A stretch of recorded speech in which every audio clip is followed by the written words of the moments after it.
April మాసంలో కుంభరాశి జాతకులేక గోచర ఫలితాలు ఎలా ఉండబోతున్నాయో మీకు తెలుసా?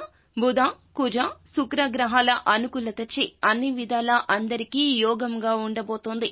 చేసే వృత్తి, చేసే వ్యాపారం యందు రాణింపు కనిపిస్తోంది. ఆర్థికంగా లావాదేవీలు చాలా వరకు కూడాను సంతృప్తికరంగా, సంతోషంగా ఉంటారు. ఉల్లాసంగా ఉంటారు. చేపట్టే పనులు అన్నీ కూడాను విజయవంతంగా పూర్తవుతాయి.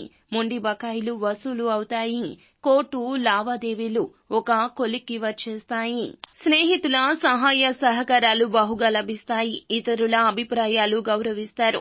అలాగే గృహం కొనుగోలు చేయడం వంటి ప్రయోజనాలు కూడాను, మీ కోరికలు తీర్చుకునేటటువంటి అవకాశాలు కూడాను పుష్కలంగా కనిపిస్తున్నాయి. ప్రతి విషయంలో ధైర్యంగా ముందుకు వెళ్తారు.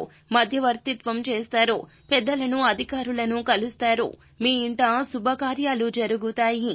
ధనమును శుభ కార్యక్రమాలకు మాత్రమే వెచ్చిస్తారు. ఖర్చులు అదుపులో ఉంచుతారు. ప్రయత్న కార్య సిద్ధి ఉంటుంది. శత్రువులపై జయం ఉంటుంది. వాహన సౌఖ్యము, నూతన పరిచయ లాభాలు ఉంటాయి. కుటుంబ వృద్ధి, సౌఖ్యము, శుభ కార్యక్రమాలకు హాజరవుతారు. అయితే కొంతమందిలో ఈ మాసం ప్రథమార్థంలో రవిగ్రహ అనుకూలత లేని కారణం వల్ల అనారోగ్య సమస్యలుండొచ్చు. రుణ బాధలు ఆందోళన కలిగిస్తాయి. కావున మీరు పరమశివుణ్ణి సర్వదా ఆరాధించండి. శ్రేయస్కరంగా ఉంటుంది.